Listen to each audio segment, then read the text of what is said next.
Hello and welcome to this first look exploring session, looking at The Queen's Arcadia by Samuel Daniel, a pastoral tragi-comedy presented to Her Majesty and her ladies by the University of Oxford in Christchurch in August 1605. Otherwise known as Arcadia Reformed, which actually I think is a slightly better title. It was performed to Queen Anne and Prince Henry on Friday the 30th of August, 1605. It probably had some kind of dress rehearsal performance prior to that, which at least one person saw. And it had costumes supplied by the manager of the Children of the Queen's Revels, and we know that there was potentially another performance planned, but sadly that does not seem to have occurred, and that is pretty much all the data I've got on this play at this precise second in time. Possibly by the third session of this first look, I may have extricated more data that I will feed to you. But all that you really need to know is that this is the last of our Samuel Daniel plays to look at. We've got some other Samuel Daniel material, but this is the last of his pucker plays, as it were. And we have a wonderful room of readers to dance through what is not our best edited version of the text in the universe. So forgive us if some of the words sound a bit weird, because sometimes that'll be Samuel Daniel, and sometimes that'll just because I've cocked up. So, reading today the Epistle, Carinus and Cloris is... Hi, I'm Greg, and I'm not ashamed to admit I actually thought Epistle sounded like the most boring character in the world when I first looked at the cast list. Reading Silvia and Mirtillus is... Hi, I'm Eric, and I don't know who these people are, and I don't know who I am either, so that's fun. Reading Melibaeus is... Hello, I'm Valentina. Reading Techne is... It is I, a subtle wench from Corinth. Reading Ergastus and Amintas is... Liza Graham in London. Ergastus sounds kind of like a digestive complaint, doesn't he? Indeed. In fact, yeah. We shall see. We shall see. Reading Colax, which also sounds like something you take for the that said problem, and also Palamon is... Rachael, actor on the East Coast, and it's Colax, not colon. And I'm your host, Robert Crighton. I'll be reading stage directions as and when they appear. I don't think there are a vast number of them. Some of them are inferred to try and help get the action clearer. I'm fairly certain there's a lot of scenes with just two people talking to each other, but I could be wrong on that front. But anyway, to find out how it all flows together, we're going to start with the Epistle, which was to be performed to the Queen's Most Excellent Majesty. So a sort of prologue, but it's called an epistle. So please, epistle away. That which their zeal, his only seal was bent to show the best they could that might delight. Your royal mind did lately represent renowned empress to your princely sight, is now the offering of their humbleness. Here, consecrated to your glorious name, whose happy presence did vouchsafe to bless so poor presentments and to grace the fame. And though it be in the humblest rank of words and in the lowest region of our speech, yet is it in that kind as best accords with rural passions, which used not to reach beyond the groves and woods where they were bred, and best became a claustral exercise, where men shut out, retired, and sequestered from public fashion, seem to sympathize with innocent and a plain simplicity, and living here under the awful hand of discipline and strict observancy, learn but our weaknesses to understand, and therefore dare not enterprise to show, in lewder style, the hidden mysteries and arts of thrones, which none but that are below the sphere of action and the exercise of power can truly show that men may stray in conceit above the pitch where it should stand, and form more monstrous figures than contain a possibility, and go beyond the nature of those managements so far as off their common decency they mar, whereby the populace, in whom such skill is needless, may be brought to apprehend notions that may turn to all to a taste of ill, whatever power shall do or might intend, and think all cunnings or proceedings one. Nothing simple and sincerely done, yet the eye of practice looking down from high upon such overreaching vanity sees how from error to error it doth float, as from an unknown ocean into a gulf. And how, though the wolf would counterfeit the goat, yet every chink bewrays him for a wolf. And therefore, in the view of Slate to have showed a counterfeit of state, had been to light a candle to the sun, and so bestowed our pains to bring our dimness unto light. For majesty and power can nothing see without itself that can fight worthy be. And therefore durst not we but on the ground, from whence our humble argument have birth, erect our scene, and thereon are we found, and if we fall but on the earth, from whence we plucked the flowers that here we bring, which if at their first opening they did please, it was enough. They serve but for a spring. The first scent is the best in things as these. A music of this nature on the ground is ever wont to vanish with the sound. But yet your royal goodnesses may raise new grace, but the muses, they will honour you. Qui non fa, non fa la. After which such epistle, we are all so much more the wiser, I am sure. I mean, there's the usual sort of general grovelling to the glorious people in front of them, and some other stuff which I wasn't wholly taking in. I don't know if other people in the room did. How did people find this epistle to a specific personage who is now very dead as a prologue? Angela? I got the impression it was just saying, I do appreciate that you're actually a monarch, and if we start messing about trying to pretend we know about monarchs, then we'll just get into trouble, but we're going to do it anyway, and thanks ever so much. I got that impression. Yes, I think, yeah, I like that as a summing up. Yeah, that sense of, yes, we don't really know about the arts of thrones and things like that, but yeah, forgive us. Liza, were you waving? Yeah, what I like is the references to the transitory nature of this play and of art, of theater in general, saying, well, if you don't like it, it's only going to run for like 2 performances. And basically, it's a flower metaphor. They serve but for a spring. The first scent is the best in things as these. A music of this nature on the ground is ever wont to vanish with the sound. So I that pinged out to me in a sort of transient way. Oh, yeah, no, I hadn't appreciated that.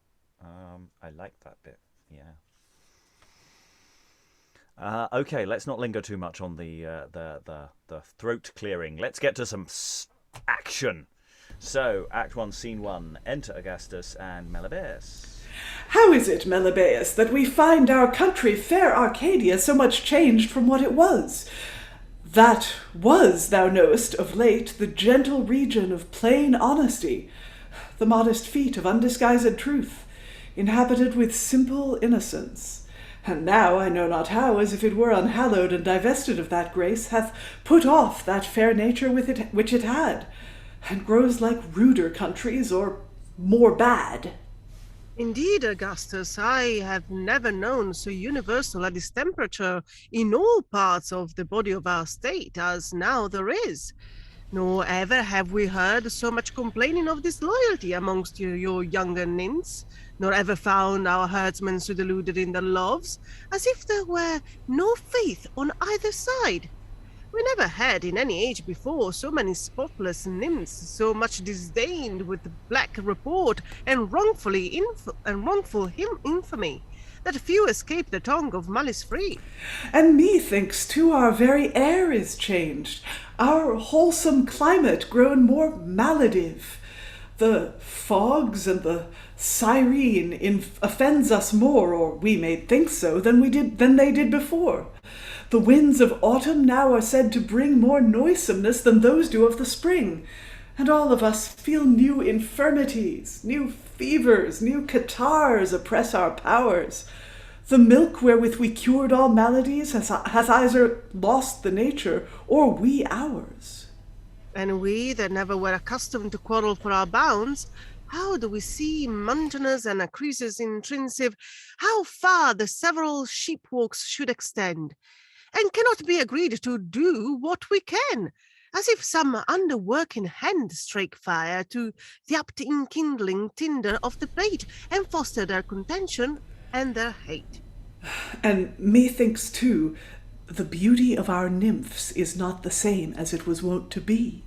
That rosy hue, the glory of the cheek, is either stolen, or else they have forgot to blush with shame, or to be pale with fear, or else their shame doth make them always blush, for always doth their beauties bear one hue, and either nature's false, or that's untrue. Besides, their various habit grows so strange, as that although their faces certain are, their bodies are uncertain every day, and always differing from themselves so far, as if they scorned to be the fame they are, and all of us are so transformed that we discern not an Arcadian by the attire. Our ancient pastoral habits are despised, and all is strange, hearts, clothes, and all disguised. Indeed, unto our grief we may perceive the whole complexion of Arcadia changed, yet cannot find the occasion of this change. But let us with more wary eye observe whence the contagion of these customs rise, that have infected thus our honest plains with cunning discord, idle vanity, deceitful wrong, and causeless infamy. That by the assistance of our graver swains we now at first may labour to prevent the further course of mischiefs, and restore our late clean woods to what they were before. Content, Ergastus, and even here will be a place convenient for so fit a work. For here are nymphs and herdsmen on this green do usually resort, and in this grove we may observe them best and be unseen. And there's no indication that they necessarily exit, but it looks like they sort of lurk behind something. Ends the first scene. Oh, God, things change, man. I turn my back for a second and everything's different. People are wearing different clothes. And, it's not like the good old days when, people who are a certain status wore the correct thing. Now, anybody's just wearing stuff. And the weather's not the same. Things ain't what they used to be. And the nymphs, they're not the. What's the world coming to? It's like I'm no longer in my 20s anymore, and I feel completely out of touch. And the new music, they have nowadays. I mean, what's with that? I mean, it's just noise. Anyway, thoughts from the room, Angela. Well, I'm very taken by the fact that this apparently is being played in 1605, right, to Queen Anne. Yeah. And if you've just come as a new monarch to England and you're watching a play that says, well, things used to be a lot better than they are now, I can't help but feel that that's just a tad insulting. Yeah, I have to say there's some interesting politics going on here, so we'll see how they take it, of course.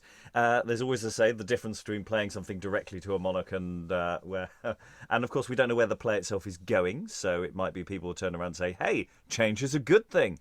We'll see. Eric.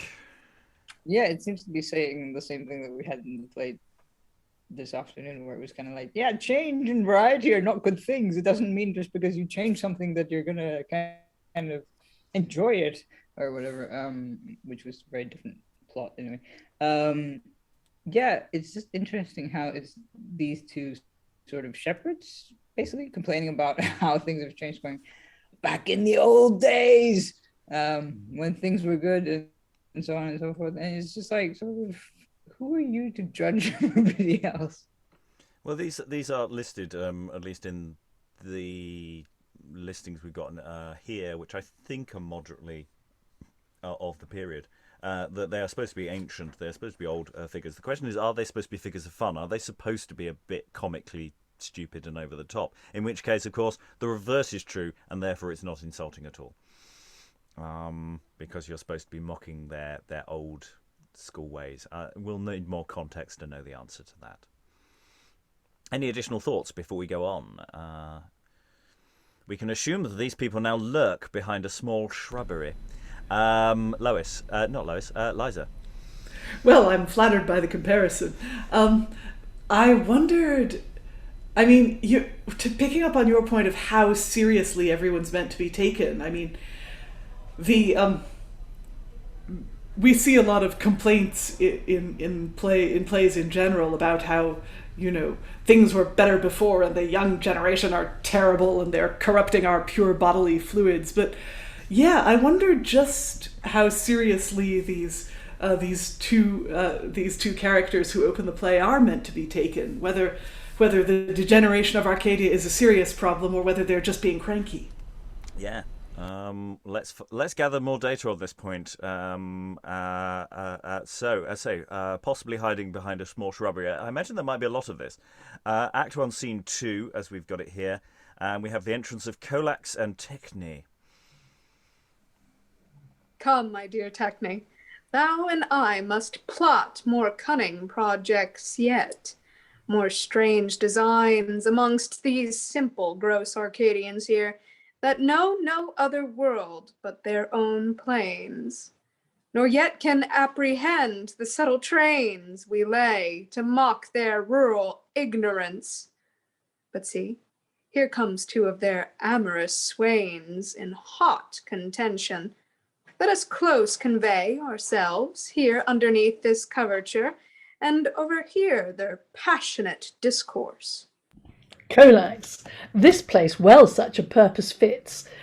Let us sit close, and faith, it shall go hard unless we make some profit by their wits. So we can infer that the Colax and Techne also conceal themselves in some way, as enter Carinus and Amintas.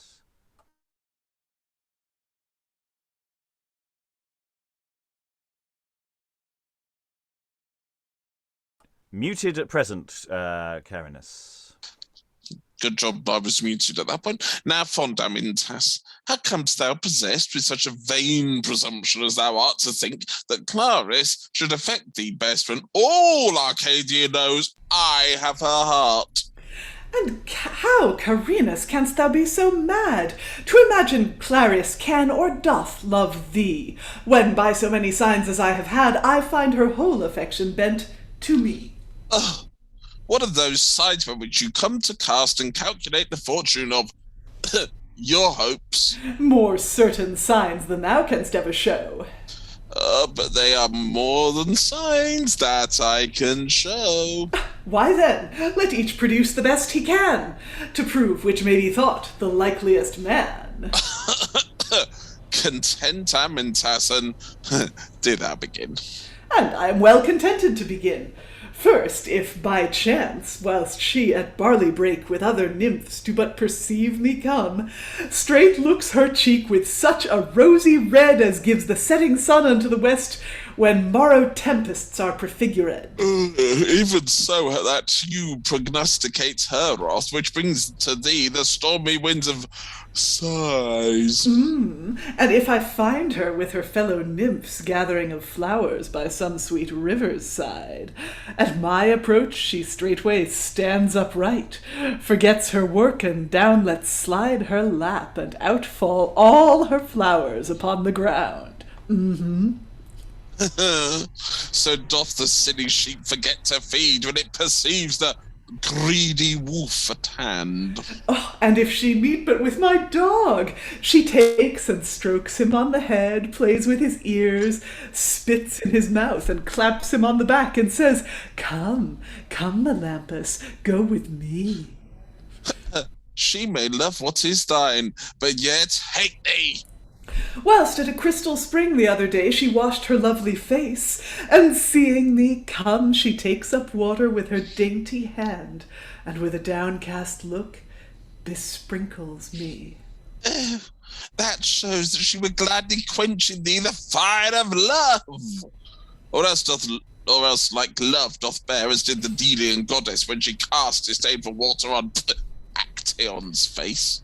As Silvia one day sat with her alone, binding of certain choice selected herbs to her left arm against bewitching spells, and I at the instant coming, she perceived her pulse with far more violence to beat, as she after told me, than it did before. Like it is when nature's enemy, the hateful fever, doth surprise her powers. And even but yesternight, she going before with other maids, and seeing me following her, lets fall this dainty nosegay, having first bestowed a kiss thereon, to the end I might receive it so, and with it do the like. Oh, poor withered favours! They might teach thee now that she esteems thee and thy love as light as those dead flowers she wore but for a show the day before, and cast away at night. Now, friend Carinus, thou that mutterst so at these plain-speaking figures of her love, tell by what signs thou dost her favours prove. Now, silly man, dost thou imagine me so fond to blab the favours of my love? Was not a pact agreed twixt thee and me? A pact to make thee tell thy secrecy. And hast thou then betrayed my easy trust, and dallied with my open simpleness? Oh, and fitly art thou served, that so wilt vaunt the imagined favours of a gentle nymph. And this is that which makes us feel that dearth of grace, to have kindness at so high a rate that makes them wary how they do bestow the least regard of common courtesy. Whenever such as you, poor, credulous, devout, and humble souls make all things miracles your faith conceives, and vainly do convert all shadows to the figures of your hopes. Carinus, now thou dost me double wrong, first to deride my easy confidence, and then upbraid my trust, as if my tongue had here profaned fair Cloris' excellency in telling of her mercies, or had sinned in uttering the honour of a modest grace, bellowing comfort in so just a case. Why, man, thou hast no way deserved her love. Desert I cannot urge, but faith I can. If that may have reward, then happy man! Oh, but you know how I saved her from the hands of that rude satyr who had else undone her honour utterly. And therefore ought my love of Jew reign sovereign in her thoughts. But how that free and unsubdued heart, enfranchised by the charter of her eyes, will bear the imposition of a due, I do not see, since love knew never lord that could command the region of our will, and therefore urge thy due. I, for my part, must plead compassion and a faithful heart. Plead thou thy faith, while I get thee that. Sorry, plead thou thy faith, whilst I get thee love. For you, kind souls, do seldom graceful prove. The more unkind they who should better weigh our honest vows, and love for love repay. But oft they bear the penance of their will, and for the wrong they do, they speed as ill. And they exit. We've had this sort of love rivalry thing before. I forget in which place, but we have had this thing. No, she loves me. No, she loves me. Though I don't know if we've had the whole thing of one of them drawing the other out and telling to find out what the other, it's basically no fair at all. Liza. Yeah, I'm sorry, I saw a couple other hands, and I don't mean to talk over people. No, I think it's weirdly asymmetric that usually you get two shepherds competing against each other in vows of love, and now we just get one drawing the other out, and we expect the next half of the scene to be Carinus or Carinus or Carinus Let's call the whole thing off.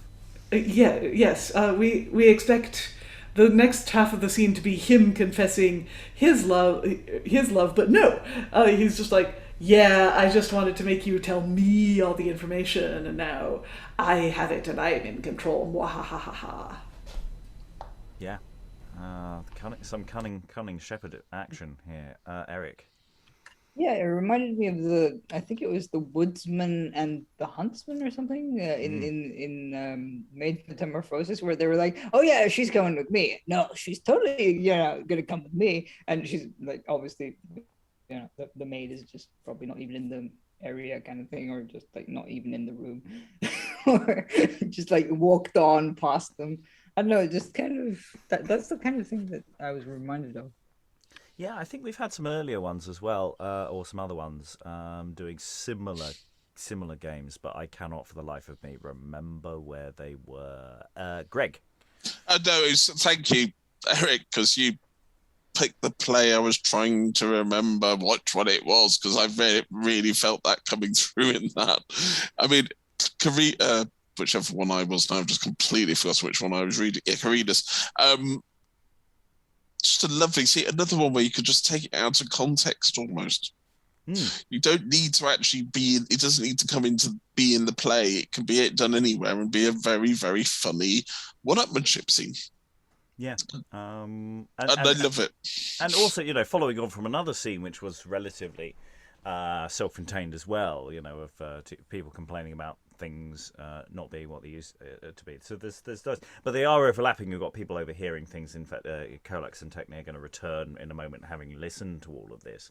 But I think we're skipping over the most important issue of the play, which is how to express affection to a dog. Because we've got, strokes him on the head. Yeah, that's fine. Plays with his ears. Yes. Spits in his mouth. Sorry, what now? I mean, I am obviously looking after dogs all wrong, because I claps him on the back. Yeah, that's kind of okay. But yeah, no. Anybody know anything like this about? Am I missing? Have I just misunderstood it? Rachael, then Eric. So yeah, I think that is eyebrow raising part, but maybe it means she's kissing the dog on the mouth, when they're licking somebody all over the face. Maybe that's what it means. Maybe that's what it's trying to say, and it's just saying it in that way because it's the grossest way to say it, and it's kind of, I don't know. Yeah, okay. I was just gonna suggest that maybe it's like sort of, when a dog tries to boop you on the nose and sort of you just kiss the nose of the dog, and obviously they have to lick the nose because the nose is gonna dry up and stuff. I don't know, just kind of that kind of thing. But I don't know. Maybe that's just me being sort of prudish. I don't know if anyone else has come across any early modern spitting in dogs' mouths references. No. Okay. Well, we'll move on from that thought. Anyone at home, put something in the comments if you know of anything that may close our confusion on that. But otherwise, so far, enjoying the train of thought, enjoying this little scene, enjoying things. It's there's these interesting little dialogues. We have another little dialogue following straight on. So Techne and Colax, who had concealed themselves to overhear what was going on, now return from their hiding place in Act 1, Scene 3. Alas, poor fools, how hotly they contend, who shall possess a prey that's yet ungot. But Techne, I must by thy help forestall the mart of both their hopes. And whilst they shall pursue the air, I must surprise their gain. And fitly now, thou mayst occasion take, by these advantages discovered here, t'impress in Cloris' tender heart that touch of deep dislike of both their vantaries, as may convert her wholly unto me.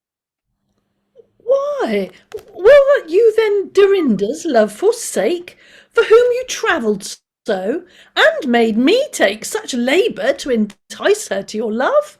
Hush, Techne, we desire not what we have, but what we would. Our longings never stay with our attainings, but they go beyond. And why? Dorinda is as fair as she. That I confess, but yet that pays not me, for Cloris is another, and 'tis that, but only that which, Techne, I desire. Something there is peculiar and alone to every beauty that doth give an edge to our desires, and more we will conceive in that we have not than in that we have. And I have heard, abroad where best experience and wit is learned, that all the fairest choice of women in the world serve but to make one perfect beauty, whereof each brings part, one hath a pleasing smile, and nothing else, another but some silly mole to grace there of a disproportioned face, another pleases not but when she speaks, and in silence only graceful are, and some in silence only graceful are. Some till they laugh, we see, seem to be fair, some have their bodies good, their gestures ill, some please in motion, some in sitting still, some are thought lovely that have nothing fair, some again fair that nothing lovely are, so that we see how beauty doth consist of divers pieces, and yet all attract, and therefore unto all my love aspires. As beauty varies, so doth my desires. Ah, but yet, Colax, do not so much wrong unto a nymph, now when thou hast subdued and won her heart, and knowest she holds thee dear. Tush, wrong is as men think it, and I see it keeps the world the best in exercise that else would languish and have naught to do. Discord in parts makes harmony in the whole, and some must laugh whilst others some condole, and so it be not of the side we are. Let others bear it. What need we to care? And now Dorinda something hath to do. Now she may sit and think and vex and plot for ease, enjoying of her full delight would but have dulled her spirits and marred her quite.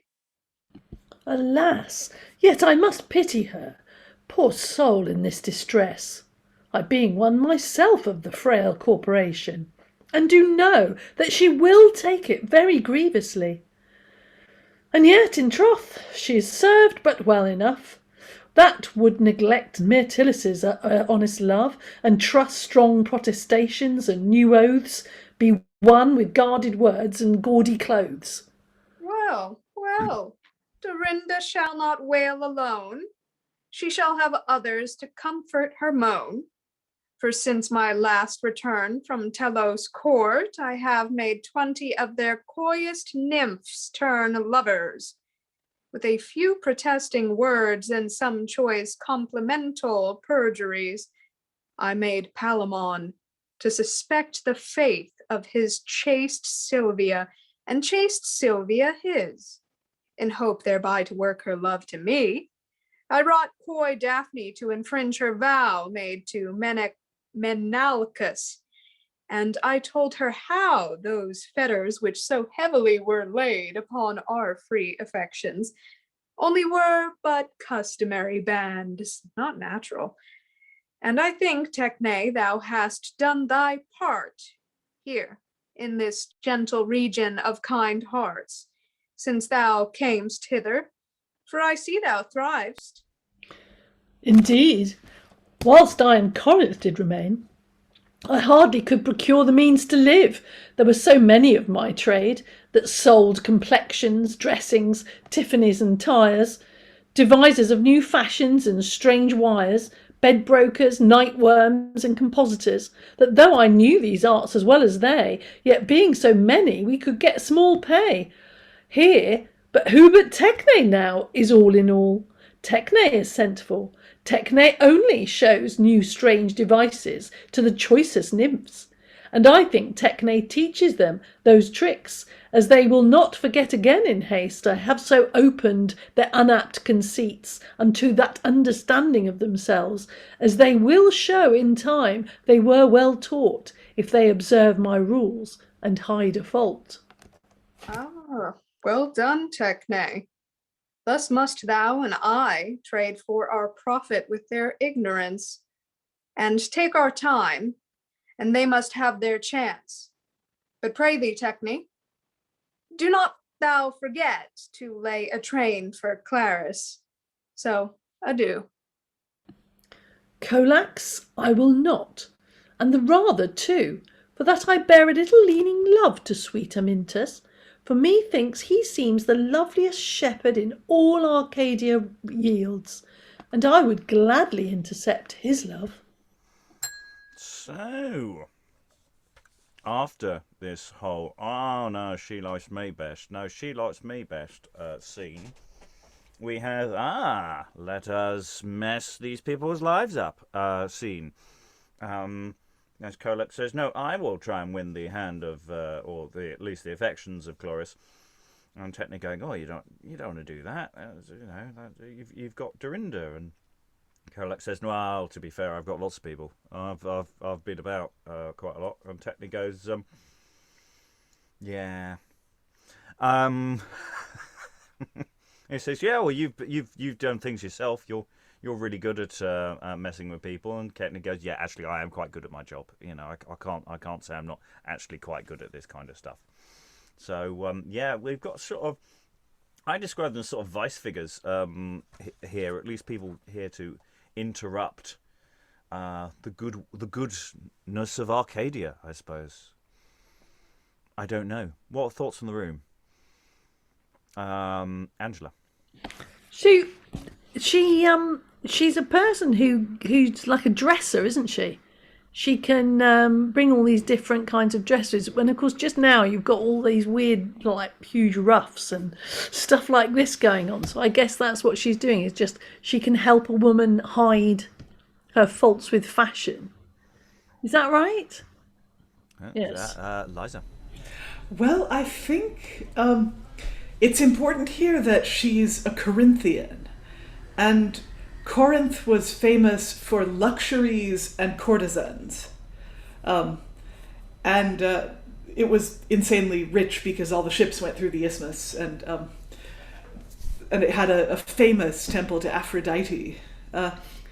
So, yeah, she's presumably, Colax has met her on his travels and brought her home, and she's bringing, and again, this is exciting to an early modern person, she's bringing new fashions and new devices and new luxuries. Her name, Techne, doesn't it mean science or technology? You mean arts It's or kind of like craft. sort of That's right. Craft, artisanship, yeah, that's right. Yeah, so she's, you're right, I think, in that she is, she's applying her craft to beauty, and of course, women wearing, oh my god, makeup and oh my god, like stuff in their hair. That's another sign, of course, of the degeneracy of the world, that they're not, that natural beauty is no longer good enough, but they have to wear stuff on themselves. So that's another thing. I mean, I'm looking forward to finding out more about Techne. And you know where this plot is going. Other thoughts? We're almost at the end of Act 1, and I suspect the act structure will be important. No? Okay, well, as they exit out from the shrubbery for Act 1, Scene 4, we have the return of Melibaeus and Ergastus, who, let's find out how happy they are about what's going on in this world. So this is well. Here's one discovery made. Here are the heads of that distemperature, from whence these strange debauchments of our nymphs and vile deluding of our shepherds springs. Here is a monster that hath made his lusts as wide as his will, and left his will without all bounds, and cares not whom he wrongs, so that he may his own desires fulfill. And being all foul himself, would make all ill. This is that Colax that from foreign lands hath brought home that infection that undoes his country's goodness, and impoisons all. His being abroad would mar us quite at home. 'Tis strange to see that by his going out he hath outgone that native honesty which here the breeding of his country gave. For here I do remember him a child, the son of Nicole of the hill, a man though low in fortune, yet in mind high set, a man still practising to advance his forward son beyond the train of Arcadian breed, and still methought I saw a disposition in the youth, bent to a self-conceited surliness, with an insinuating impudence. A man the fitter made for courts abroad, where I would God he had remained still with those loose living wanton sybarites, where luxury had made her outmost proof. From whence I hear he comes, and hither brings their shames, to brand us with the like reproach. And for this other viper whom you saw, I do remember how she came of late for succour to these parts, and for to teach our younger maids to dress, and try our flax, and use the distaff, and to make a hem, and such like skill, being skill enough for them. But since I see she hath presumed to deal in points of other faience, different far from that plain art of honest husifry.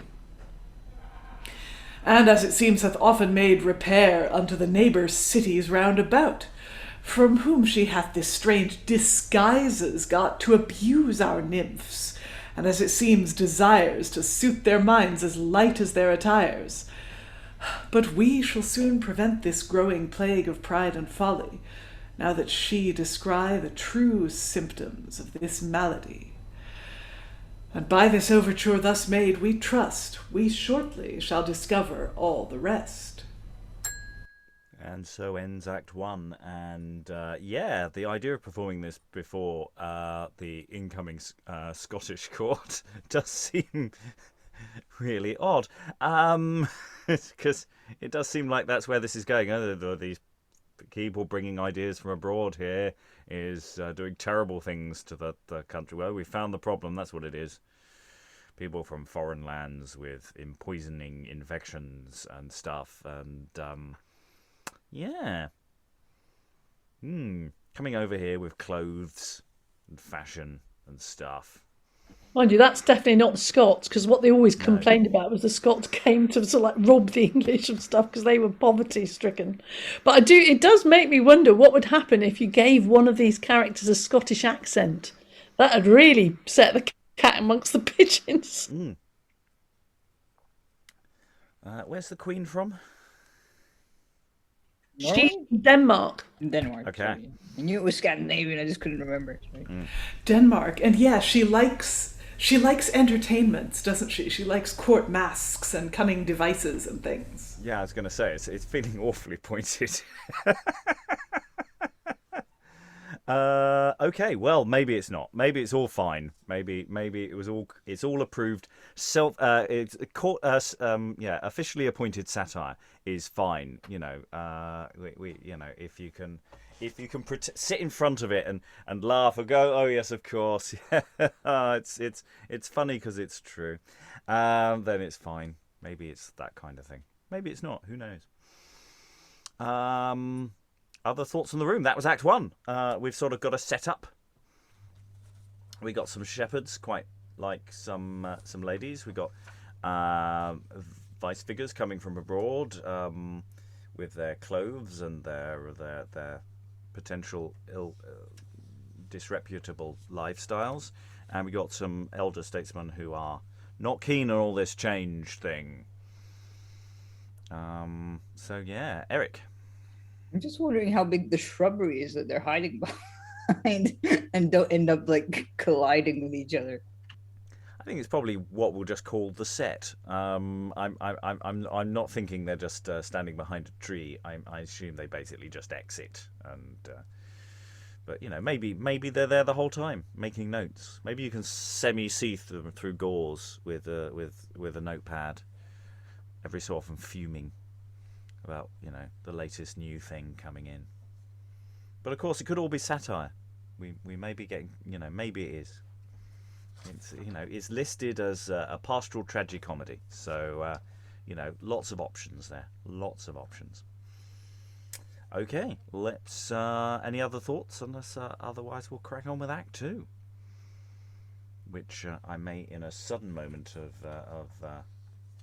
I may actually say we'll actually complete this session. We weren't going to quite, but I think I might have changed my mind. So, Act 2, Scene 1. We have the entrance of the previously mentioned, not Silvia, who was mentioned, as someone who Colax has ruined the life somewhat of by splitting up Silvia and Palamon with rumour and lies. We also have Cloris, the much mentioned object of affections. So enter Silvia and Cloris. Oh, Cloris, here have thou and I full oft sat and been merry in this shady grove. Here have we sung full many a roundelay, told riddles, and made nosegays, laughed at love and other passions, whilst myself was free from that intolerable misery.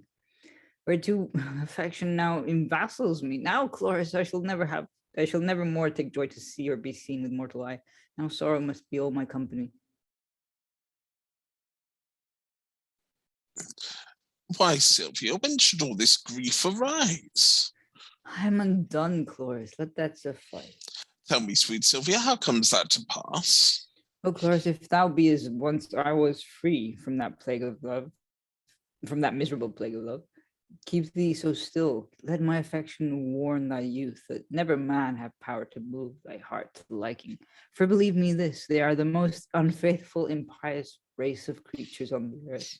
Never believe their protestations, nor their vows, nor tears. All is deceit. None means the thing he swears. Trust a man's faith? Nay, rather will I go and give myself a prey to savage beasts, for all they seek and all they labor for is but to undo us. And when that is done, they go and triumph on the spoil they have won. Trust men or take compassion when they grieve? Oh, Cloris, 'tis to cherish and relieve the frozen snake, which with our heat once warmed, will sting us to the heart in recompense. And no marvel though the satyr shunned to live with man when he perceived he could with one and the same breath blow heat and cold. Who would have ever thought Palamon's oaths would have proved false? Who would have judged the face that promised so much faith and honesty had been the visor of treachery? Is it possible Palamon should be untrue? 'Tis possible Palamon is untrue. If it be so, dear Silvia, I think then that thou sayest truth. There is no trust in men. For I protest I never saw a face that promised better of a heart than his. And if he failed, whose faith then constant is?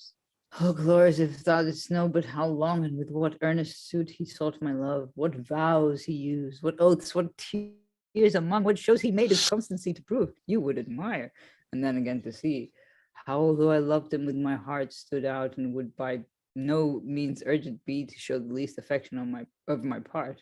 For I had heard that which, oh, now too well, I find that men were cunning and would not regard the thing that was easily got. Silvia, indeed, and I have heard it so too. And therefore I would try him and not seem his vows nor protestations to esteem.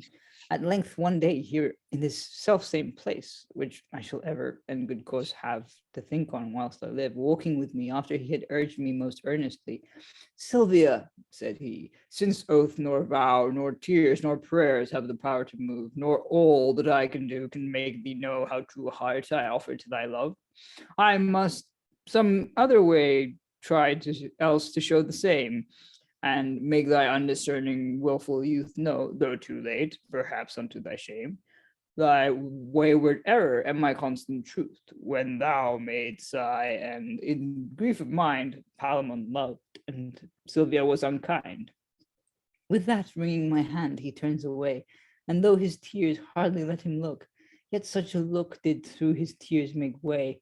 He showed how sad a farewell there he took, and up towards yonder craggy rocks he goes, his arms in cross, his head down on one side, with such a mournful pace as showed his woes weighed heavier than his passions could abide. Fain would I have recalled him back, but shame and modesty could not bring forth his name. And fain would I have followed, yet methought it was not fit the honour of a maid to follow one, yet still I sent from me, to attend his going, fear and a careful eye, that at length when he was gotten to the top, I might perceive how with enfolded arms and looks bent up to heaven, he stands and turns his woeful face unto the other side, whereas that hideous, fearful downfall is, and seemed as if he would have thrown him off.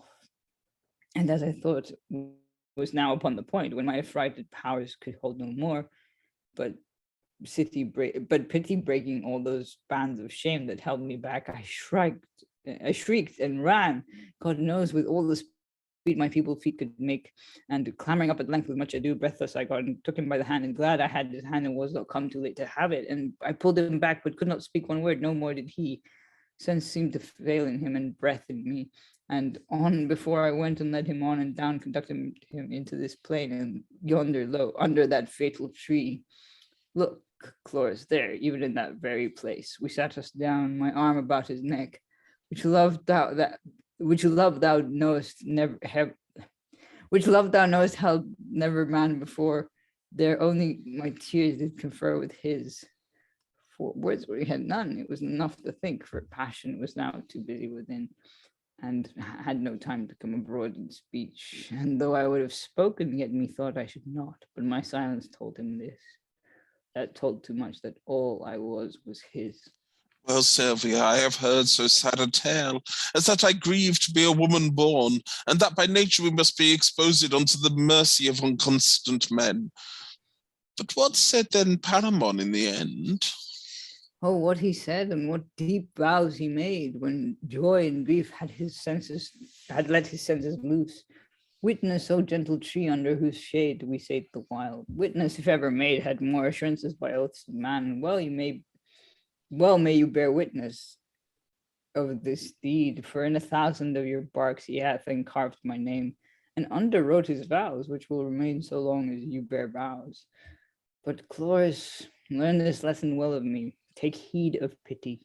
Pity was the cause of my confusion. Pity hath undone thousands of gentle natures in our sex, for pity is sworn servant unto love, and this be sure, wherever it begin to make the way, it lets your master in. But what assurance have you of his fraud? It may be you suspect him without cause. Cloris, would I had no cause, he would beheld him wrong me in these woods, and heard him courting Nisa, and protest as deep to her as he had done to me, told me of all his wicked treachery. Pray, who was that? Tell me, good Silvia, tell. Why, it was Colax, one I know full well, would not report untruths to gain the world, a man of virtue and of worthy parts. He told me all, and more than I will show. I knew not half of that I know. All, had he none but Nisa, that base troll, the scorn and jest of all Arcadia, now to serve his lusts and falsify his vow? Had it yet any else, the touch of my disgrace had never been so much.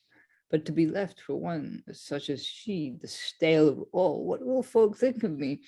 Cloris, in troth, it makes me so much loath myself to loathe these woods, and even hate the day that I must hide my griefs out of the way. I will be gone, Cloris. I leave thee here. I cannot stay, and prithee, Cloris, yet pity thy poor companion Silvia's care, and let her fortune make thee to beware. Silvia, adieu, the gods relieve thy woes, since men does fail, and love no pity shows. And exit Silvia. And there we'll pause. So, interesting things here. So, Palamon makes a big gesture. shall we say. Not in the least bit manipulative at all. Not in the least bit dramatic. Not manipulative in any way, shape, or form. But hey, maybe it was, maybe it was all about, maybe it was genuine, maybe it wasn't. Anyway, and then just believing in what Colax says. Just believing what Colax says. Did you check for proof? Did you do any follow-up work on that? Did you phone a friend? I'm feeling that some people here, they're just a bit full of themselves, aren't they? They're just a little bit too much in their own moment. They're not asking sensible questions, are they? Nymphs, maybe it's a nymph thing. I don't know. I don't know. Thoughts from the room. I'm just saying words now. I'm waiting for someone to wave at me and just vamping to fill time. Rachael. I did like I loved Silvia's speech as she's describing this. It's, I don't know, it's just beautifully written. I love the flow of it. Yeah, it's just it's very sort of romantic. It's the way it's presented. That big gesture. Oh, he went up and he was going to throw himself, but I saved him. Type thing. Eric. I was gonna say that speech was kind of like the bit before was kind of like, no, I don't want to tell you. I'm in too much pain. I cannot tell you these things. And then sort of, oh, okay, yeah, just kind of the whole thing of being betrayed and who's doing the betraying, and also because we heard Cloris actually say that he'd convinced Silvia earlier, and she's like, her judge of character is not ideal. Yeah, one that I know full well would not report untruths to game the world. They're enjoying the ironies here, aren't they? And the fact we know even before they start talking about the moment Silvia's saying it's all gone wrong, we already know why it's gone wrong. We're just working through the pain and the misery. Angela. Actually, that's a good point. So because we know the story already, like Rachael says, the kind of emotion, that she's got plenty of room for that. She doesn't have to tell much story because we know what really happened. But I think that a sense where, we couldn't speak, we just knew, we were just instantly, kind of linked by love. I mean, that's absolutely wonderful, that passage, I think. So it is brilliant. You really get that intensity there. And we keep having these little scenes which feel very detachable, as well as being connected to the whole of, going, this is a really nice scene to do this kind of teenage love angst thing. And here's a scene that does this, and here's a scene that does that. They're really nicely sketched out. I really like them. And again, some really lovely lines in there. He can turn a phrase or two, can Mr. Daniel. Eric. I was just wondering about the frozen snake. And I'm not sure I want to know more. Just kind of, I wasn't sure about the symbolism of that. Well, when you've got a frozen snake, you want to warm it up.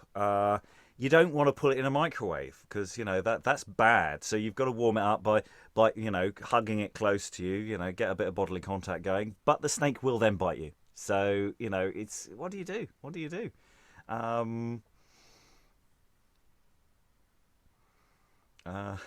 Definitely avoid snakes. Definitely avoid snakes. Yeah. Try not to hug a snake. Doesn't go well, especially a frozen snake, because it won't know where it is when it wakes up, will it? Because it'll be unconscious, if it's frozen. Liza. Well, snakes are cold-blooded. They seek out heat. And they can actually be, we would interpret that as being snuggly, they will, it's why a pet snake will sit around your neck quite happily, because your blood vessels are all quite close to the skin there and it warms them up. A friend of mine's snake once went exploring in a sort of unmentionable direction, and I ended up calling him a boa constrictor. Yes, moving swiftly on. Yes, anyway. Cloris has been left alone on stage, so immediately following on, it's called Act 2, Scene 2, but it's still effectively the same scene, and Cloris remains to talk to the audience. Love? Nay, I'm taught from loving whilst I live. Silvia, thy counsel have locked up my heart so fast from love as let them sigh and grieve and pine and wail who will. I, for my part, will pity none of all this race of men. I see what shows soever they pretend their love is never deadly. None of these that languish thus have did of these disease that ever I could hear. I see all do recover soon that here happen therein too. And if they did not, there was no great hurt. They may endure, they have stronger powers. Be it better their heart should ache than they break out ours. Well, had I not thus forewarned today, out of all question I had shortly fallen into the melting humour of compassion too, that tender pity that betrays us thus. For something I began to feel, methought to move within me, when as I beheld Amintas walk, so sadly and so pale, and everywhere I went, stood in my way, his looks bent all to me. His care of me, which well I saw, but would not seem to see, but now he hath his errant, let him go. Pity shall never cure the heart of his to undo mine own. The grief is best where 'tis. Enter Techne. What, Cloris, all alone? Now, fie for shame. How ill does this become so fair a face, and that fresh youth to be without your love? Love? Techne, I have here as many loves as I intend to have whilst I have breath. Nay, that you have not. Never halt with me, for I know 2 at least possessors be of your kind favours, as themselves do boast. Best of my favours no man rightly can. A gallant no, and otherwise let them do what they can. No, Cloris, did not you the other night a gallant nosegay to Amintas give? I never gave him nosegay in my life. Then trust me, Cloris, he doth wrong you much. For he produced it there in open sight, and vaunted to Carinus that you first did kiss the same, then gave it unto him, and told too how far gone you were in love, what passion you would use when he was by, how you would jest with him, and wantonly cast water in his face, call his dog yours, and show him your affections by your eye. And then Carinus on the other side, he vaunts that since he had redeemed you out of the satyr's hands, he could command your love and all, and that you were only his. This and much more I heard them protest. Give out of you how truly you know best. Techne, that idle talk shall not vex me. I know the ground that I stand on, and how free my heart and I enjoy our liberty.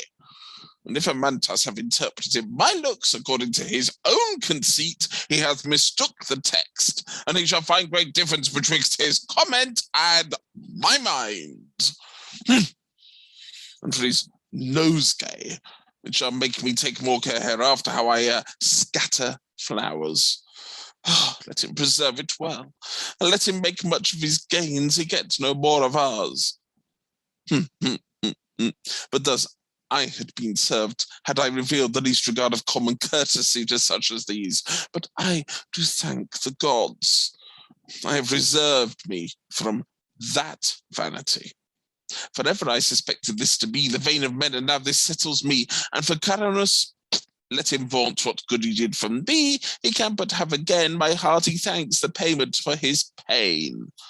And that he shall, and ought in womanhood. And as for love, let him go look on her that sits and grieves and languishes for him. Poor Amaryllis, who affects him dear, and sought his love with many a woeful tear, and well deserves a better man than he, though he be rich, Lupinus' son, and stands much on his wealth and his ability. She is witty, fair, and full of modesty. and were she of my mind, she rather would pull out her eyes than what she would be seen to offer up so dear a sacrifice to his wild youth that scorns her in this wise. Cloris, in truth, I like thy judgment well, in not affecting of these homebred swains that know not how to manage true delight, can neither hide their love nor show it right. Who would be troubled with gross ignorance that understands not truly how to love? No, Cloris, if thou didst but know how well thou art esteemed of one that knows indeed how to observe thy worth and his own ways, how to give thee true delight, how to proceed with secrecy and wit in all essays, perhaps you might think one day of the man. What is this creature then you praise? A man? A man? Yes, Cloris. What should he be else? Naught else. It is enough to be a man. Yea, and so rare a man as ever yet Arcadia bred, that may be proud she bred, a person of so admirable parts, a man that knows the world, hath seen abroad, brings those perfections that do truly move, a gallant spirit, an understanding love. Oh, if you did but know how sweet it were to come unto the bed of worthiness, of knowledge, of conceits, where strange delights with strange discourses still shall entertain your pleased thoughts with fresh variety. Ah, you would loathe to have your youth confined, for evermore between the unskilful arms of one of these rude unconceiving swains, who would but seem a trunk without a mind, as one that never saw but these poor plains, knows but to keep his sheep and set his fold, pipe on an oaten reed some roundelays, and dance a morris on the holy days. And so should you be always sweetly spared with ignorance and two fools in a bed. But with this other gallant spirit, you should be sure to overpass that tediousness and that society which cloys this life, with such a variable cheerfulness as you will bless the time to have been his wife. What hath this man you thus commend a name? A name? Why, yes, no man but hath a name. His name is Colax, and is one, I swear, doth honour even the ground whereon you tread, and oft and many times, God knows, hath he with tender passion talked of you, and said, well, there is one within these woods, meaning by you, that yet of all the nymphs mine eyes have ever seen upon the earth, in all perfections doth exceed them all. For all the beauties in that glorious court of Telos where I lived, nor all the stars of Greece beside, could sparkle in my heart the fire of any heat, but only she. Then would he stay and sigh, and then again. Ah, what great pity such a creature should be tied unto a clog of ignorance, whose body doth deserve to be embraced by the most mighty monarch upon the earth. Ah, that she knew her worth, and oh, how unfit that private wood should hide that face, that wit. Thus hath he often said, and this I say, observe him when you will, you shall not see from his high forehead to his slender foot a man in all parts better made than he.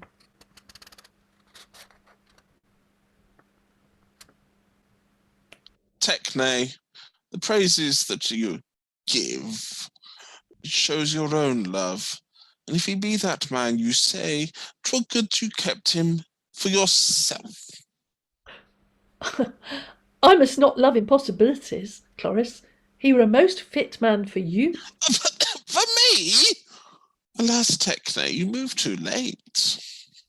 Why? Have you passed your promise, Tenny, yet? Yes, sure, my promise is already past. And if it be, I trust you are so wise to pass the same again for your own good. No, that I may not, when it is once past. No, Cloris, I presume that wit of yours that is so piercive can conceive how that our promise must not prejudice our good, and that it is no reason that the tongue tie the whole body to eternal wrong. The tongue is but the agent of the heart, and only as commissioner allowed by reason of the will for the whole state, which warrants all it shall negotiate. But prithee tell me, to what rustic swain you passed your word to cast away yourself? No, I have passed my word to save myself from the deceitful, impious penuries of treacherous men, and vowed unto my heart, until I see more faith than yet I see, none of them all shall triumph over me. Nay then, and be no otherwise. 'Tis well. We shall have another time to talk of this. But, Cloris, I have fitted you in faith. I have here brought the most conceited tire, the rarest dressing ever nymph put on, worth 10 of that you were. That now, methinks, doth not become you, and besides, 'tis stale. Stale? Why? I have not worn it scarce a month. A month? Why, you must change them twice a day. Hold hither, Cloris. This was not well laid. Here is a fault. You have not mixed it well to make it take, or else it is your haste to come abroad so soon into the air. But I must teach you to amend these faults, and ere I shall have done with you, I think I shall make some of these enamoured youths to hang themselves, or else run mad for love. But go, let's try this dressing I have brought. And they go for a 1980s makeover scene. So montage, dresses, etc. Yeah, I love that line. I have not worn it scarce a month. Which is more of an unreasonable proposition now than it probably was then, when a good clothing, you might wear in a different fashion. Again, we've got another one of these really nicely constructed scenes of, Cloris going, love, pish tush. I have no interest in love. Amintas is quite nice though. But no love, no men, no pish. And then Techne comes up and again paints this picture of, this guy who's and his name's Colax. In passing, mentions, it takes a long time to actually mention the name, puts words into his mouth, etc. It's doing a lot of stuff again. I'm really liking these little things. My only concern at the moment is that plays which primarily feature two people coming on doing a two-hander scene, it starts getting a bit repetitive after a while, and you start going, here is this game now, and it doesn't have a dramatic action feel to it. You start going, I understand the structure of this play now, which is a slight problem for me. Only a slight one. But each scene is individually quite nicely structured. Thoughts in the room? Anyone want to leap in on this particular exchange? Go on, you want to. Valentina, what would you, from behind your grassy knoll? What have you been thinking about the younger generation? No, I was just thinking, the whole thing is very soap opera, and every scene kind of introduces a new character for some reason. It's just yeah. But it's just they're nice scenes, but I was thinking the same thing. It was it's two people talking, and then another two people talking, then another two people talking. I'm still in it for now, but yeah, we'll see how it goes on. I think they're kind of it's nicely structured as well, that Silvia comes in, changes Cloris' mind about love, and then Techne comes in and tries to change it back. But Don't know. Yeah, I'm starting to wonder maybe the Oxford stage in it specifically isn't very large. I am looking ahead, however, and I see scenes with 3 people on stage.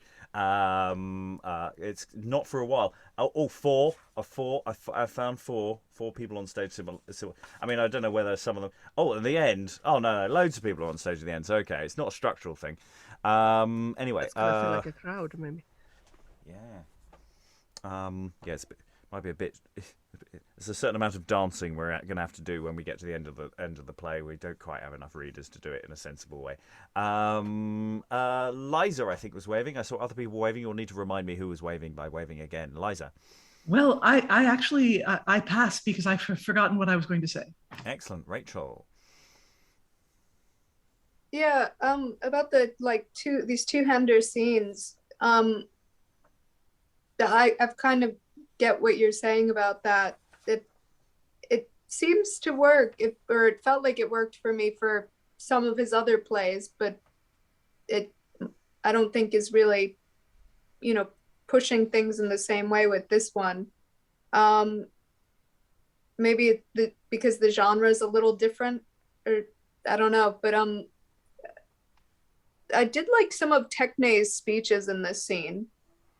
There is some, he does write like really great lines still, even if it doesn't have that push forward dramatically that, we want, that activity. Yeah, I mean, there's something about monumental tragedy where people can just turn up, stand, and be a monolith for a while that works. Whereas with this, where it's lighter, it's a comedic mode. You feel that it needs to have more motion to it, and we're not necessarily getting that. I said I'm thinking of this at the moment primarily as an audio thing, and actually thinking as a series of episodes, short episodes that you dip into. This actually structurally is working quite well for that. And questions also music as well. We could probably put some music in. Valentina. Yeah, I agree with your audio thing. It's big, like lovely audio kind of like series of small scenes. But actually, what for some reason I get the sense of like afternoon tea theater. Just a long time with food and stuff and things happening around. Yeah, it doesn't feel like there's anything at stake, really, does it? There are some high emotions, but is anyone really worried that bad things are going to happen to anyone? I'm not feeling it. I feel like, emotions might run high, but everything's going to be fine at the end. Angela. But it's supposed to be a comedy, isn't it? A tragi-comedy. So, so nothing terribly. I mean, nobody should end up dead, should they? Well, we've had the odd tragi-comedy where the odd person has fallen from a great height.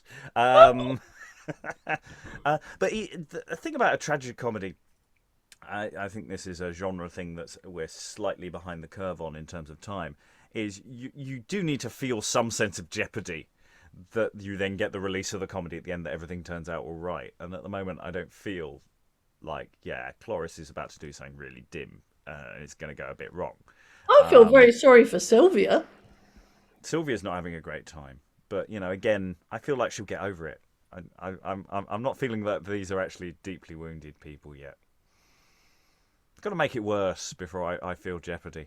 Liza. I think there's sort of a recurring motif here about virtuous people believe what people tell them. Virtuous characters believe the best of people and therefore believe and it clears a space for malicious actors to act maliciously. Right, I'm going to say we've got 2 more scenes to go because I want to run this to the end. So Act 2, Scene 3, we meet Palamon, who we've heard about, and Mirtillus, who I think got a name check earlier. I can't remember off the top of my head. So let's find out what's going on with these 2. It may or may not mirror similar things that happened to other people earlier. Mirtillus, did Dorinda ever vow, or make thee any promise to be thine? Palamon, no, she never made me vow, but I did ever hope she would be mine, for that I had delivered up my youth, my heart, my all, my tribute to her eyes, and had secured her my constant truth under so many faithful specialties, that although she did not grant again with any show the acquittance of my love, yet she did ever seem to entertain my affections and my services to prove. Till now late, I know not by what mean, ill fare that mean, she grew to that despite, as she not only clouds her favors clean, but also scorns to have me in her sight, that now I am not for her love thus moved, but only that she will not be beloved.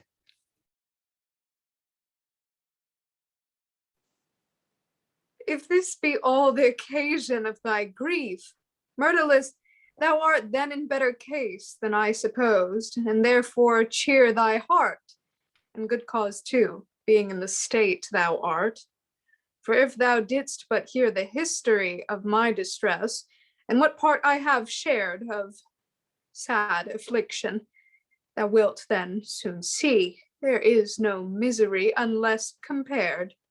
For all Arcadia, all these hills and plains, these holts and woods, and every crystal spring can testify my tears and tell my flames, and with how clean a heart, how clear a faith Palamon loved Silvia, and how long. And when consumed with grief and died with care, even at the point to sacrifice my life unto her cruelty, then lo she yields, and was content forever to be mine, and gave me assurance underneath her hand, signed with a faithful vow, as I conceived, and witnessed with many a lovely kiss, that I thought sure I had attained my bliss, and yet, I got not what I got. Silvia I have, and yet I have her not. How may that be, Palamon? Pray thee tell. Oh no, Mirtillus, that I rather could run to some hollow cave and burst and die in darkness and in horror than unfold her shameful stain in mine own infamy. But yet it will abroad, her impudence will be the trumpet of her own disgrace, and fill the wide and open mouth of fame, so full as all the world shall know the same. Why? What is Silvia false, or is she gone? Silvia is false, and I am quite undone. Alas, who would have ever thought that modest look, so innocent a face, so chaste a blush, that shamefast countenance could ever have told how to wantonize? What shall we poor lovers hope for now, who must to win consume, and having won with hard and much ado, must be undone? But Mirtillus, if thou didst know who is now the man her choice hath lighted on, how wouldst thou wonder? For that passes all that I abhor to tell, yet tell I shall, for all the world that will shortly note too well. It is base Thyrsis, that wild, hair-brained youth, whom every milkmaid in Arcadia scorns. Thyrsis is now the man with whom she walks alone in thickets and in groves remote. Thyrsis is all in all, and none but he. With him she dallies under every tree. Trust women, Mirtillus, rather trust that summer winds, the ocean's constancy, for all their substance is but levity. Light are their waving veils, light their attires, light are their heads, and light are their desires. Let them lay on what coverture they will upon themselves of modesty and shame. They cannot hide the woman with the fame. Trust women, Mirtillus, rather trust the false devouring crocodiles of Nile. For all they work is but deceit and guile. What have they but feigned? Their hair is feigned, their beauty feigned, their stature feigned, their pace, their gesture, motion, and their grace is feigned. And if that all be feigned without, what then shall we suppose can be sincere within? For if they do but weep or sing or smile, smiles, tears, and tunes are engines to beguile, and all they are and all they have of grace consists but in the outside of a face. Oh, love and beauty, How are you ordained, like unto fire, whose flames far off delight, but if you be embraced, consume us quite?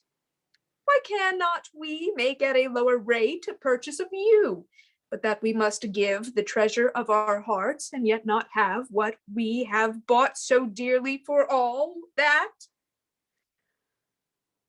Silvia, if thou needs wouldst have been gone, thou shouldst have taken all away of thee, and nothing left to have remained with me.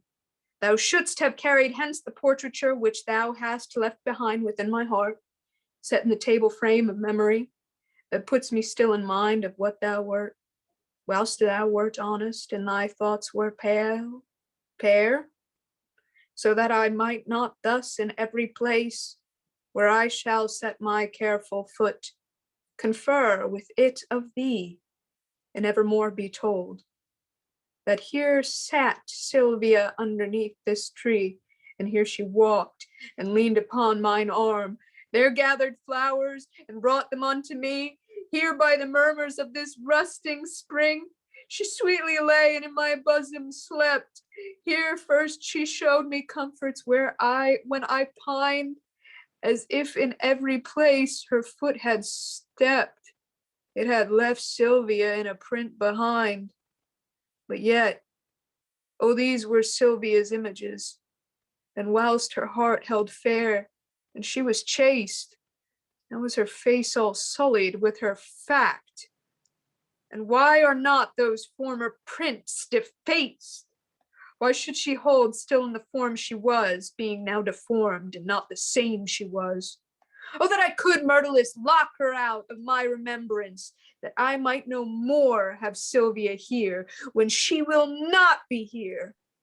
But good Palamon, tell what proofs hast thou of her disloyalty that makes thee show these heavy passions and to grieve so much? Mirtillus, proofs that are alas too plain. For Colax, one thou knowest, can well observe and judge of love. A man both staid and wise, a gentle herdsman, out of love and care he had of me, came and reported all, and how he saw them divers times alone, embracing each the other in the woods. Besides, she hath of late with sullen looks that showed disliking, shunned my company, kept her aloof. And now I think today is gone to hide her quite out of the way. But Silvia, though thou go and hide thy face, thou canst not hide thy shame and thy disgrace. No secret thicket, grove, nor yet close grot can cover shame and that immodest blot. How didst thou lend thy hand in kind remorse to save me from one death, to give me a worse? Had it not yet been better I had died by thy unspotted, honest cruelty, than now by thy disgraced infamy, that so I might have carried to my grave the image of chaste Silvia in my heart, and not have had these notions to engrave a stain. Silvia, there, as now thou art. Ah, yes, it had been better far, I prove, to have perished for thy love, than with thy love.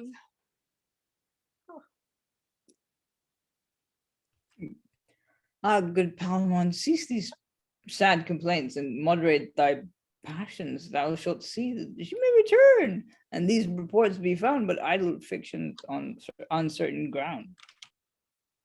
Mirtillus, I perceive my tedious tale begins to be distasteful to thine ear, and therefore will I to some desert vale, to some close grove to wail, where none shall hear but beasts and trees, whose sense I shall not tire with length of moan, for length is my desire.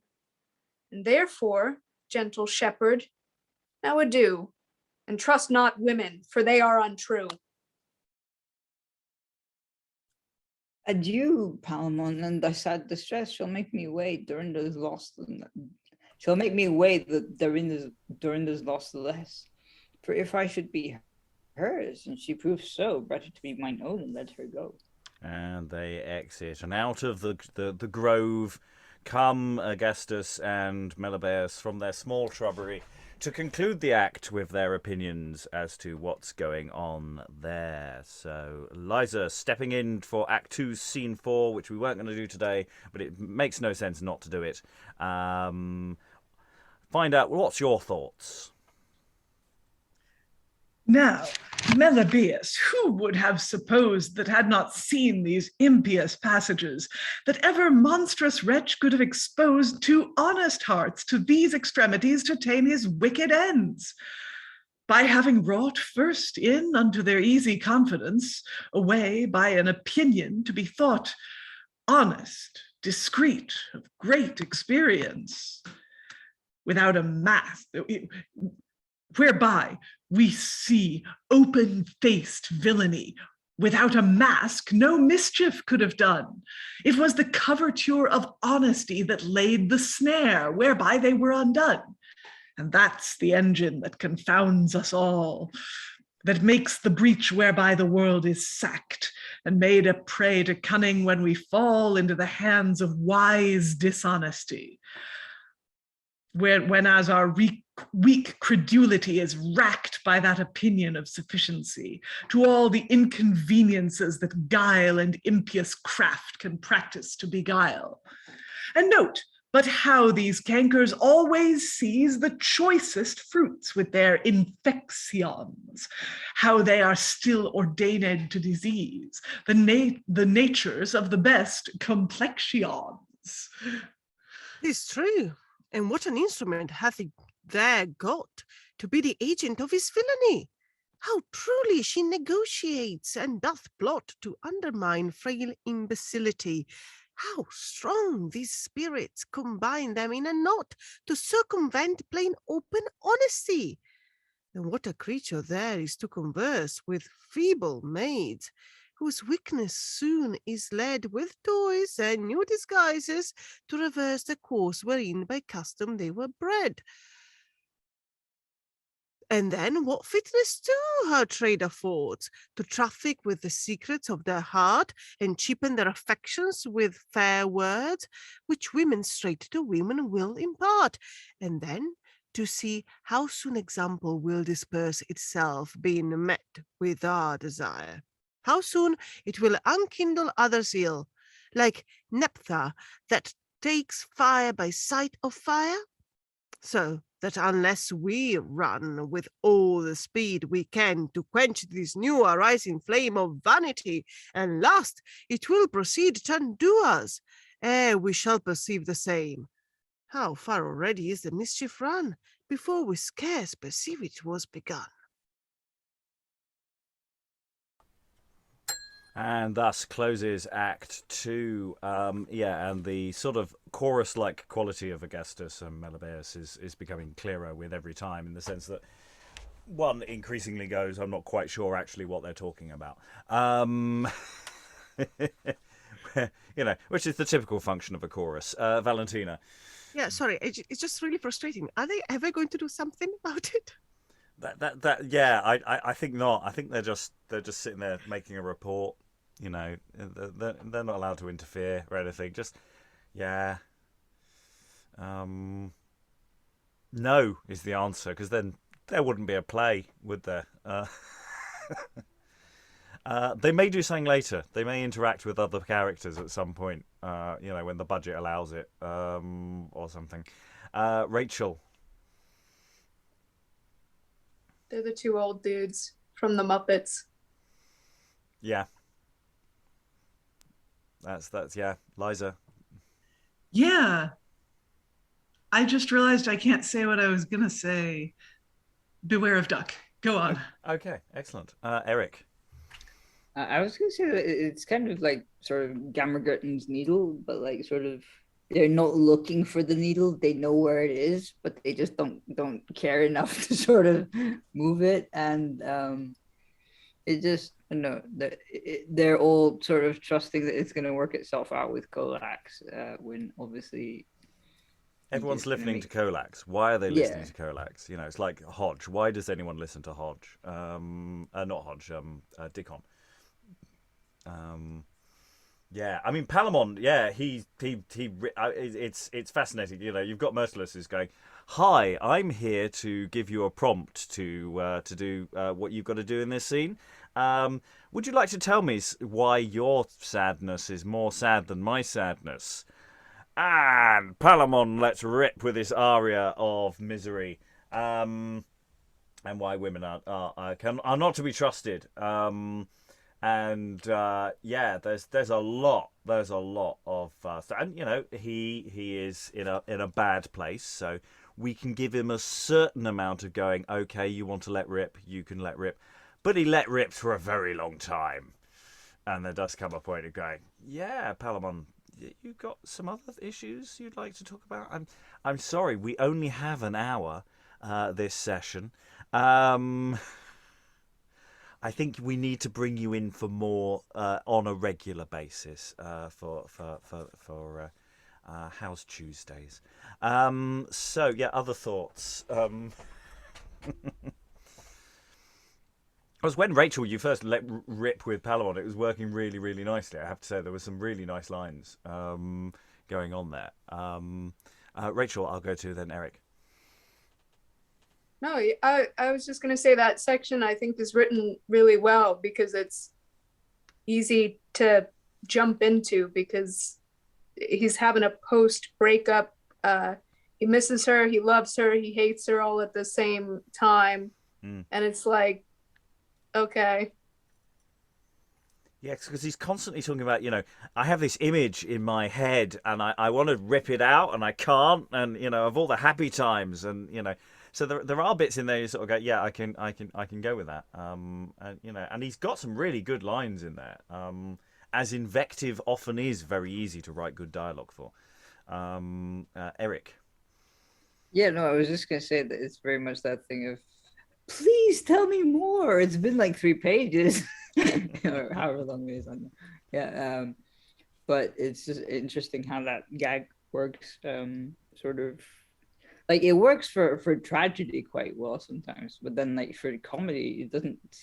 Comedy needs a different pace, I feel. So I mean, obviously, genre is kind of fluid in this time, we know, so on and so forth. But yeah, it's interesting how some things that fall flat for one thing can work for another.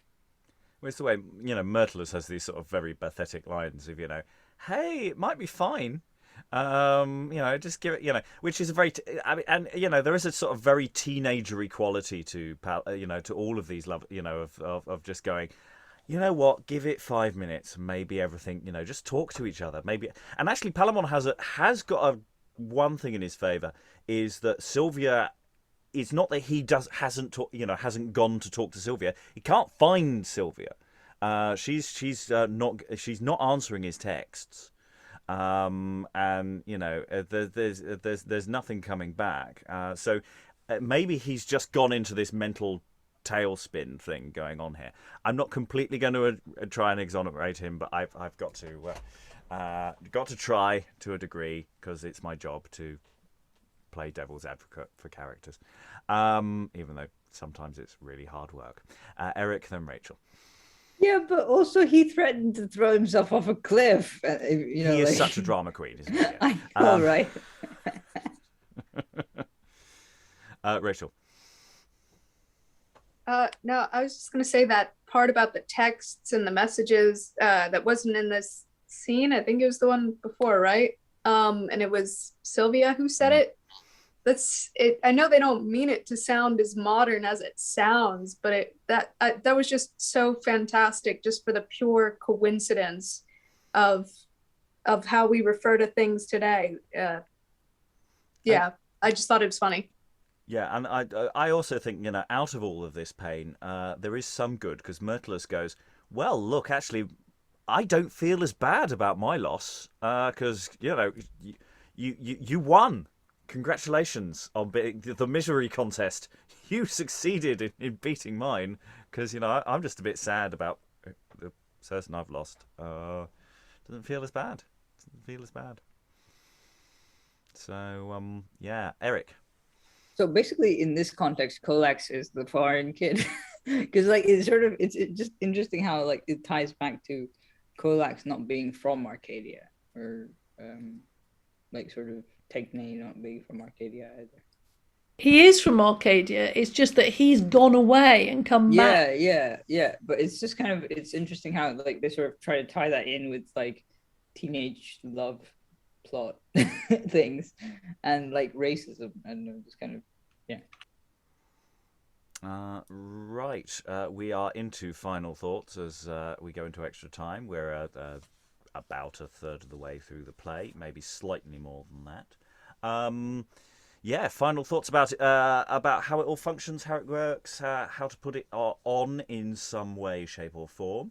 Obviously, we're only a third of the way through. We've already given a few thoughts about some of its structural problems, but also in certain mediums, its structural advantages. It's one of those plays that is landing quite well as an audio thing, in the sense that very little is physically happening. There isn't any real action apart from occasionally stepping around behind a tree. Everyone's overhearing other people, and scenes. It's quite easy to distinguish who anyone is at any one time because there's only two people talking at any one time at the moment. So, which is always one of those problems with audio drama is what do you do when there's about 10 people in a room? I don't know who anyone is. And this gets around that. But that question for a stage, putting it on stage, I wonder if there's a structural thing about it being rehearsable in very neat units, whether that's part of it for who's performing. I don't know actually the age of the performers. I assume they're older students rather than younger boys' company style material, but I could be wrong on that point. I genuinely don't know. It's University of Oxford, but university, that the age range could be wider than you'd think. Just thoughts about what to do with this play so far. Greg, any final thoughts? It's interesting. I've enjoyed the bits I've read, but it's just not doing it for me at the moment. Bit too bitty, as we've said. In some ways, though this is being unfair, but it feels too much like a series of little vignettes and nothing really substantial to me. But useful parts. We could definitely use it to demonstrate, as part of it. We do a show about love. We've got some bits. We've definitely got some bits to put with other bits of love. So, maybe structurally it's not winning, but it's got some lovely movements, as it were. Angela, any final thoughts? Well, I don't know whether it's my inner teenager that's never quite gone away, but I mean, I'm really blown away by the kind of emotional, description. Really, I think these are fantastic between Palamon and Silvia. I mean, it really conveys that immense emotional power. And these people, they could be 14, 15, because you do go to university at 14, 15. If you're very bright at this time. So, I mean, it could be a teenage group of performers. But, I mean, I think that's very powerful. But it is interesting that it's this series of dialogues. And I wonder if that's got something to do with the fact that it's a university setup. I don't know. But that sense of debate and discussion would be very much part of that culture. But I don't see why that would affect the author. So I don't know. Yeah, I'm also wondering whether with some structural interference, because I'm really interested in that parallel between Silvia talking to Cloris and Palamon talking to Mirtillus, as whether you could actually get fade from one to the other and crash those into creating a different scene, because there's no particular reason why the scene that's in between has to live there. That could be moved. So maybe there's a thing that actually dramaturgically we could zhuzh it up a bit by actually forcing some collisions between bits of the scenes. Because I'm with Angela on that there is something capturing that angsty love, emotional stuff that we don't really get out of a first look, because we're just trying to figure out what the words are doing. That has real potential there. So that I'm liking that. Liza, any final thoughts? Well, yeah, I mean, I see the criticisms that people are making of this play, but it is still, I'm finding it fun to do. And the writing is effective enough that I think if it were done in a fun way, it could be fun to watch. that I don't know. I mean, these two-hander scenes, they strike me very much as a bit like TV. So yeah, I mean, I see what everyone doesn't like about this play, but for myself, I quite like it. Yeah, I mean, I think we may be overemphasizing, the things we don't like, in the sense that, they are a noticeable thing. But I think with a good production, they are not, unsought-outable things. Because, as I say, the dialogue and everything is singing quite nicely. Yeah. And like everyone else, I'm a little impatient with Melibaeus and Ergastus. They're like, oh, we are uncovering these misdoings, but we have to wait for the plot to be over before we act. Yeah, we might need to do something about, give them a reason for being, for not saying anything. Maybe they're not real. Maybe they're ghosts. Maybe they're the gods of Arcadia. I don't know. I'll figure something out when we know where it's going, because I'm fairly certain they do actually interact with people later on, but I don't know to what degree, or whether that's imaginary or not. I don't know. Rachael, any final thoughts?